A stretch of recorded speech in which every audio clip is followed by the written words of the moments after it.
বাঙালিদের ঘুরতে যাওয়ার কথা মাথায় এলেই একটাই নাম সবার প্রথমে মাথায় আসে।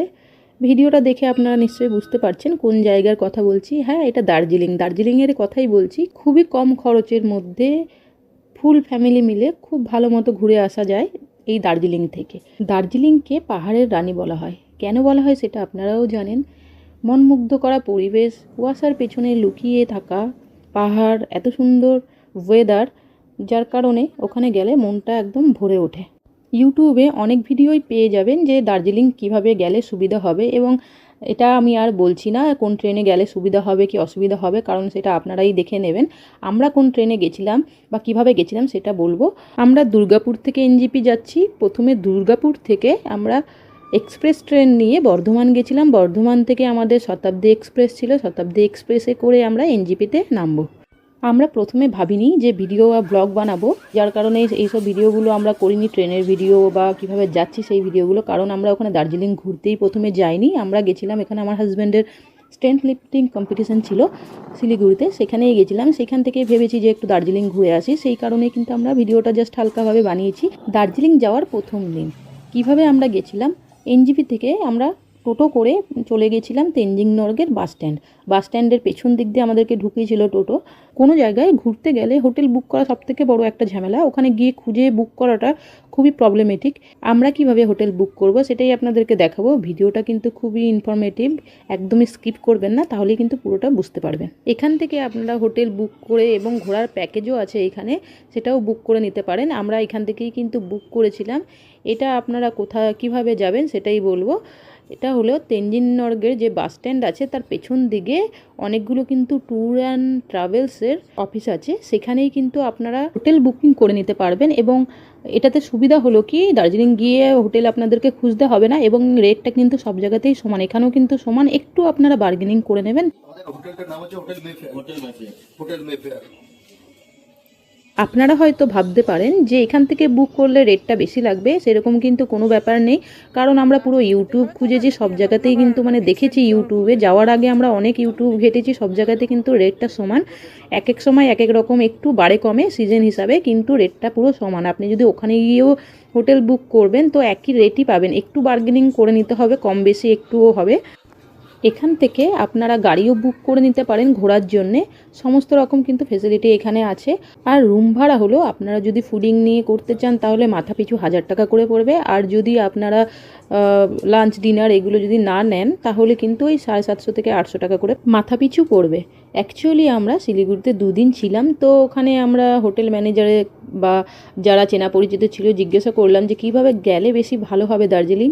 তো ওরা বলেছিল, সাজেস্ট করেছিল যে আপনারা বাসে যান, বাসে গেলে বেশি ভালো হয় এবং ভাড়াটাও কিন্তু কম পড়বে। বাট আমরা শেয়ার গাড়িটাই প্রেফার করলাম, শেয়ার গাড়িতে করেই আমরা গেলাম। শেয়ার গাড়িতে মাথা পিছু 250 টাকা করে নেবে। আর যদি আপনারা ছোট গাড়ি রিজার্ভ করেন তাহলে 2,500 থেকে 3,000 টাকা নেবে। আর যদি একটু বড় গাড়ি রিজার্ভ করেন তাহলে 3,500 থেকে 4,000 টাকা মতো নেবে। সো আপনারা যদি কম খরচে দার্জিলিং যেতে চান তাহলে কিন্তু শেয়ার গাড়িটাই যাওয়াটা বেটার হবে। আর এখানে আমি একটা ইনফরমেশন দেবো, যদি আপনারা শেয়ার গাড়ি করেন তাহলে পেছনের যে সিটগুলো থাকে সেটার কিন্তু রেটটা একটু কম হয় যদি বার্গেনিং করেন। যদি বার্গেনিং না করেন তাহলে কিন্তু ওই জনপ্রতি যেভাবে নেয় 250 থেকে 300 টাকা সিজন হিসাবে, কিন্তু যদি আপনারা বার্গেনিং করেন তাহলে কিন্তু একটু কমবে। কারণ পিছন সিটে চট করে কেউ বসতে চায় না। মাঝখানের এবং সামনের সিটগুলো কিন্তু একই ভাড়া, কিন্তু পেছন সিটের কিন্তু একটু কম ভাড়া হবে যদি আপনি বার্গেনিং করে নিতে পারেন। গাড়ি থেকে নেমেই হোটেল রুমে গিয়ে ব্যাগপত্র রেখেই চলে এসেছিলাম খেতে একটা বাঙালি হোটেলে প্রথমেই চলে এলাম খেতে, কারণ খুব খিদে পেয়েছিল। সকাল থেকে সেরকমভাবে কিচ্ছু খাওয়া হয়নি আমাদের। আর যেই গাড়িতে আমরা এসেছিলাম সেই গাড়ি কিন্তু কোথাও দাঁড়ায়নি, একবারে ডাইরেক্ট হোটেলের কাছে নামিয়ে দিয়েছিল। সো আমরা একটা বাঙালি হোটেলেই প্রথমে খেয়ে নেব। প্রত্যেকটা হোটেলের জানলা দিয়ে খুব সুন্দর ভিউ দেখা যায়। যাই হোক, আমরা লাঞ্চে যা নিয়েছিলাম। ফাইনালি আমাদের চলে এসেছে ভেজ থালি। কি আছে দেখি, এটা কিসের সবজি গো? সয়াবিন নাকি? বুঝতে পারছি না, মনে হচ্ছে সয়াবিনের সবজি, ডাল, এটা বরবটি ভাজা, আর ওটা কি আলু ভাজা নাকি? আলু ভাজা, পাঁপড়, রাইস, ব্যাস। আর এখানে কি ভাজি? আলু আলু আলু আলু আর এখানে আছে পেঁয়াজ লঙ্কা আর আচার, ব্যাস। Same to same. চলো তাহলে খাওয়া যাক। চলো খাওয়া যাক। ভেজ রান্না একদমই আমার হাজব্যান্ড পছন্দ করে না, কিন্তু আমরা এখন বাইরে ভেজ রান্নাটাই বেশিরভাগ ক্ষেত্রে খেয়ে থাকি, ননভেজটা একদমই অ্যাভয়েড করছি। কারণ চিকেনের সাথে এখন দেখছি যা যা মানে মাংস মিশিয়ে মানুষকে খাইয়ে দিচ্ছে, বোঝা মুশকিল কিসের সঙ্গে কী খাইয়ে দেবে। এই জন্য আমরা একদমই এখন ননভেজটা বাইরে খাই না, খুব বড় রেস্টুরেন্ট ছাড়া নর্মালি খাই না। সো আমরা ওখানে গিয়ে ভেজই খেয়েছি যতদিন থেকেছি। সত্যি বলবো, খাওয়া দাওয়া এত জঘন্য ছিল যে কিছু বলার নেই। জাস্ট এখানে আচারটা ছিল বলে একটু খেতে পেয়েছিলাম, না হলে না সবজির কোনো টেস্ট ছিল, না ভাতের কোনো একটা যে স্বাদ, কোনো রকম কোনো কিছুর কোনো স্বাদ ছিল না। যাই হোক, কোনো মতে আচারটা ছিল বলে একটু ভালো করে খেয়ে নিয়েছিলাম। আর খুব খিদে পেয়েছিল বলে ওটাই খেতে হলো বাধ্য হয়ে। নামেই কিন্তু বাঙালি হোটেল, খাওয়া দাওয়ার কিন্তু কোনো স্বাদ নেই। দার্জিলিং গেলে হোপ গ্ল্যানারি যায় না এমন কোনো মানুষ নেই। এটা হলো অনেক পুরনো বেকারি শপ।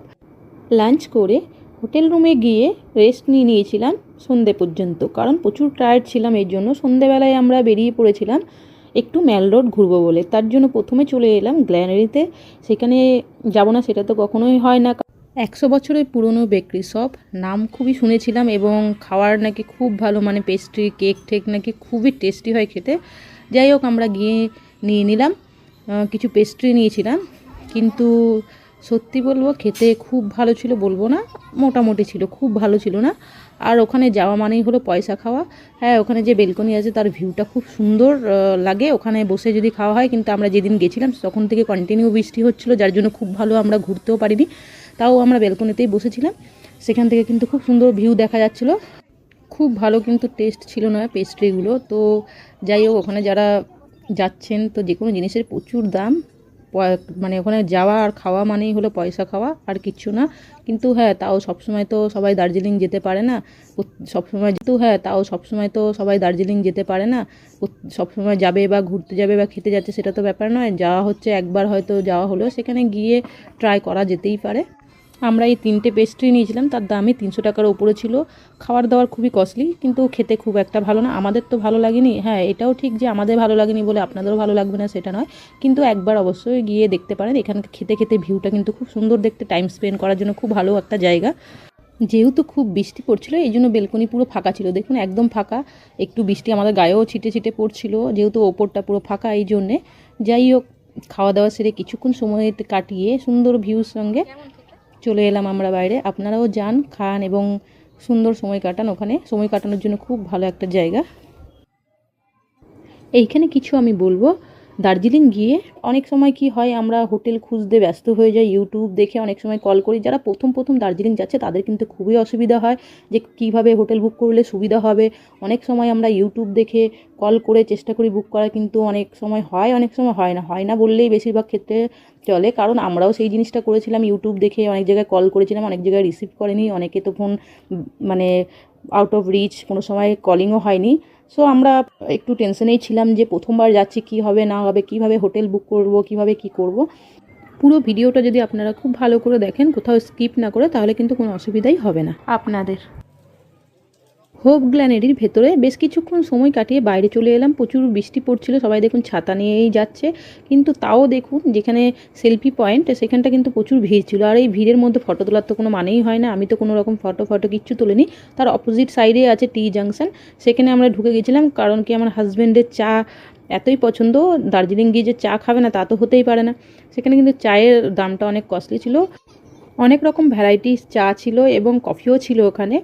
আর জিৎ অর্ডার করলো মশালা চা, অর্ডার করেছিল প্রথমে 2টো, আর কেসারিয়া চায়ে অর্ডার করেছিল 2টো। তো আমি খুব একটা চা পছন্দ করি না, তাও চাটা খেলাম, খুব ভালো আমার লাগেনি, বাট জিতের খুব ভালো লেগেছে।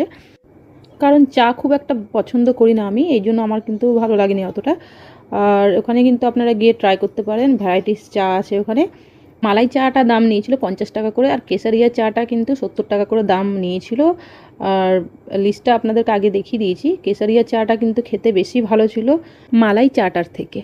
এরপর আমাদের চা খাওয়া সেরে আমরা ম্যালের দিকে ঘুরতে চলে যাব। বৃষ্টি তো কন্টিনিউ পড়তেই ছিল, মানে একদমই থামেনি। এখানে একটা ইনফরমেশান দেবো আপনাদেরকে, দার্জিলিংয়ের ওয়েদারের কিন্তু কোনো ভরসা নেই, এখনই রোদ আবার এখনই বৃষ্টি। এই জন্য আপনারা ঘর থেকে কিন্তু ছাতা অবশ্যই ক্যারি করে নিয়ে যাবেন, নাহলে কিন্তু ওখানে গিয়ে কিনতে হবে। হোপ গ্ল্যানারির বাইরে একটা জিনিস দেখে আমি অবাক হয়ে গেলাম, এত বৃষ্টির মধ্যে একজন ভদ্রলোক, তার মনে হয় পা নেই, উনি ছাতা নিয়ে কিন্তু, মানে আমাদের এখানে হলে কি ভিক্ষা করতো, কিন্তু ওইখানে দেখুন ছাতা নিয়ে একটা ওয়েট মেশিন নিয়ে বসে আছে। একবারের জন্য কাউকে বলছে না বা কিছু, মানে ভিক্ষা চাইছে না। আর কিছু বলছেও না। আপনাদের যদি ইচ্ছে হয় তাহলে আপনারা ওইখানে গিয়ে একটু ওয়েট করে তাকে একটু সাহায্য করবেন, তাহলে কিন্তু খুব ভালো হয়। আমরা তো ওয়েট যেহেতু জিম করি বলে জানি আমাদের কত ওয়েট আছে, কিন্তু তাও আমি ওখানে ওনাকে সাহায্য করার জন্য যা ইচ্ছা সেটাই দেবেন। ওনার কোনো ডিমান্ড নেই যে আপনি যা ইচ্ছা সেটা দিয়ে ওনাকে একটু সাহায্য করতে পারেন। কারণ এত বৃষ্টির মধ্যে দেখলাম উনি বাইরে বসে আছেন, তো দেখে ওটা আমার খুবই খারাপ লাগলো। আমাদের এখানে বলে দেখেছি মানে ভালো ভালো মানুষ সবাই হাত পেতে ভিক্ষা করে, কিন্তু ওখানে ওই জিনিসটা দেখে আমার খুব ভালো লাগলো। এরপর আমরা ম্যালের দিকে এগিয়ে গেলাম।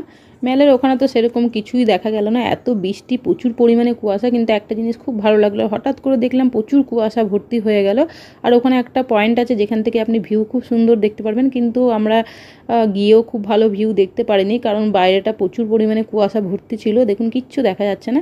ম্যাল রোডে এখানে প্রচুর পরিমাণে টি স্টোর পেয়ে যাবেন, সেখান থেকে আপনি আপনাদের ফ্যামিলির জন্য চা পাতা কিনে নিয়ে যেতে পারেন। খুব ভালো ভালো চা পাতা কিন্তু এখানে পাওয়া যায়।